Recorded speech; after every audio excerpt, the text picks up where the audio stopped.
Hey guys, welcome back to 90 Feet from Home. Today we are going to talk about two unique but very similar defensive stats, and these ones will help you understand how good a fielder is. So today we are going to talk about UZR.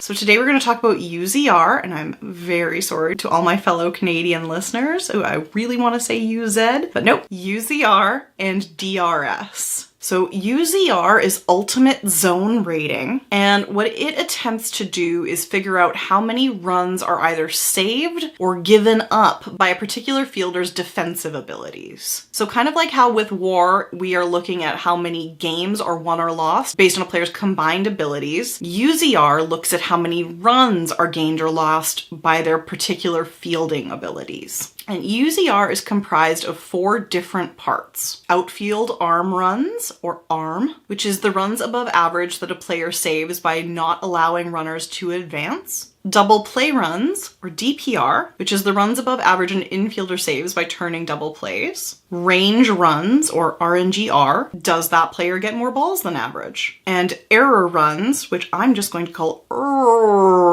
which is, does that player commit more or less errors than average? So these statistics are then combined to give us UZR. And as I mentioned in that War video, UZR is the preferred statistic used by Fangraphs in order to calculate War. But for baseball reference, DRS, which we'll talk about in a minute, is the preferred statistic. Now, UZR is generally rated on a scale of 15, with 0 being league average and 15 being Gold Glove caliber. For those who don't know, Gold Gloves are a defensive award given out by Rawlings every year to those who have the best fielding on their particular team. It's rated on that scale of 0 to 15, although like with everything else we've discussed, you can have those outliers. You can have all the way down to negative 15 or worse, and it can actually go beyond 15. There's not a hard cap. Currently in 2019, the best UZR by any MLB player belongs to Cody Bellinger, and he has a plus 9.8. The worst belongs to Domingo Santana, and he has a minus 10 at the moment. So again, this number is meant to represent how many runs are either saved or given up based on that particular fielder's ability. So if we look at Bellinger, this suggests that he saved almost 10 runs just by being able to catch them, whereas with Santana, he has given up about 10 runs because of his particular fielding abilities or lack thereof. Now, DRS, which stands for defensive runs saved, is very similar to UZR, but they're arrived at in a different manner, so they're unlikely to give you an identical number at any given time. Similarly, DRS looks to calculate the number of runs given up or saved by a particular player, but DRS also looks to determine that player's average against others at his particular position. So the rating scale is the same, 0 to 15, with 15 being Gold Glove caliber, and the minuses as well. But the main difference is that DRS also takes into consideration that some fielding positions are more difficult than others. So for example, being a center fielder is generally considered to be one of the more difficult outfield positions, while being a shortstop is considered to be one of the more difficult infield positions. So the difficulty of those positions is weighted in DRS, whereas with UZR, it's not considered. Another important thing to consider is that DRS isn't very reliable with a small sample size. So for the first month or two of a season, it's very difficult to look at a player's DRS with any accuracy. And another thing to add into that is that DRS also doesn't consider things like positional shifts or player positioning. It is still a very valuable defensive measure though, so we can't discount it entirely. And a lot of people like DRS over UZR or vice versa. Another important thing that DRS has that UZR doesn't is that it allows for ways to measure a pitcher and catcher's defense, whereas UZR does not. And you are more than welcome to use either of these as you see fit. Both UZR and DRS are regularly used, and because they're on the same scale, they are both pretty easily used interchangeably. Typically though, if you're going to use Fangraphs-based metrics for the rest of your statistics, I would recommend using UZR over DRS, just because UZR is what they use to calculate WAR, so it seems to be their preferred version of the statistic. But either way, if you're going to reference both, at a glance, anything over a 7 is considered to be pretty high quality, with 10 and above being really remarkable, and anything under a -7 through to a -10 and beyond is considered to be pretty abysmal. So at a glance, you're really able to tell how good a player's defense is just by looking at that number and where it is plus or minus based on 0 as an average. And so that, guys, is the two most common defensive metrics that you're going to run across. And while we've looked at some pretty difficult statistics in the past, this one is pretty easy, except for calculating it, which is ridiculous. So I'm just going to throw links down below to the Fangraphs entries on both of these. So if you want to read more on how they are calculated and what goes into them, you can do that if you'd like to do some extra homework. So I hope you guys enjoyed this. Remember to give it a big thumbs up down below. Leave me a comment if you want. Tell me which you prefer, UZR, DRS. Remember to hit that subscribe button down below while you're there and ring the bell if you want to be notified every Tuesday, Thursday, and Saturday when new episodes go live. You can follow me on social media where I'm at 90 Feet From Home on Facebook, Twitter, and Instagram. And remember to tell your friends about the show, guys. I have to build an audience. So if there's anybody that you know that would like to learn more about baseball, send them my way. I hope you guys have an awesome day, and we'll see you guys next time.